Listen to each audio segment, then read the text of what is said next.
In life, things go wrong. People get sick. Friends and family pass on from this life to another. I noticed all the horrible tornadoes that were in Iowa.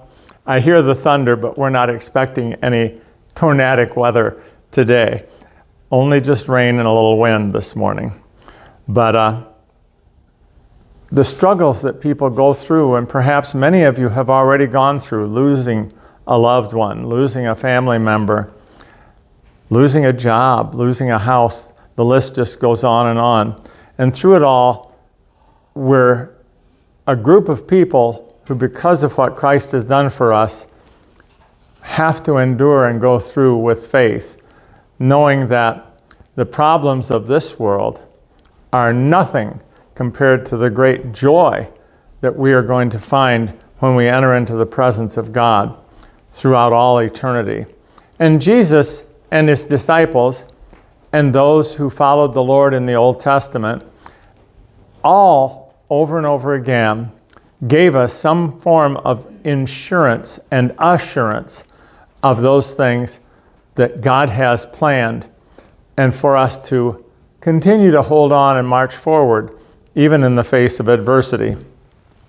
So if you'd follow along with me, from the book of Matthew is where we're starting.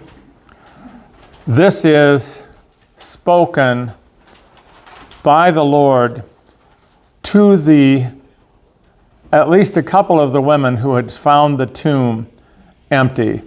The sequence of events, Mary Magdalene may have stayed behind, and the two women may have moved ahead, but the women were on their way to tell the disciples that Jesus was resurrected from the dead. Matthew 28:10. Then he meets them. Jesus said unto them, "Be not afraid.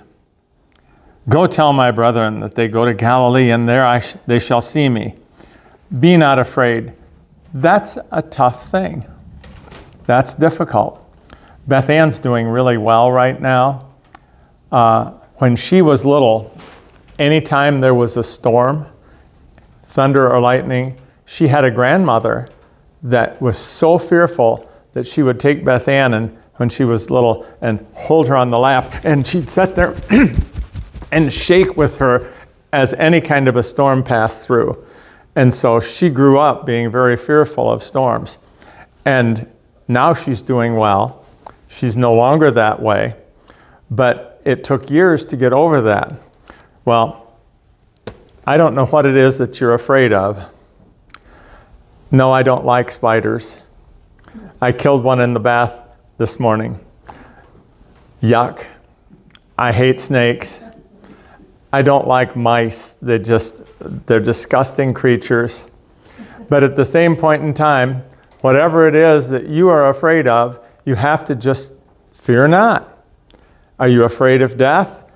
You have to just fear not. Are you afraid of getting sick? Afraid of getting old? I've told numerous people who have been in their 80s and 90s, they're talking about how difficult it is. And that's true, it really is. And it's awful. It's bad enough for me, and I'm only 72. But at the same point in time, the only way to escape that in this fallen world is to have died young. You don't have any problems of being old and struggling with old age if you've died when you were young. But that's not any good either. This is a process that we are all going through as a result of what Adam did and Eve did, is they didn't follow after the Lord. They didn't do what he had said, and they brought a curse upon themselves physically here in this world that has passed on down through all of us. So be not afraid. The Lord said a similar thing to the disciples, to the two men who were on the way down what's called the Emmaus Road. And they're the ones who were talking amongst themselves, saying, "Boy, and here we thought Jesus was the one who was going to lead our people to victory, who was going to become our king, and now he's dead. And here we we trusted him. And Jesus is walking along right with them, and they don't even recognize who he is. And Jesus in Luke 24:37 tells how that they were frightened.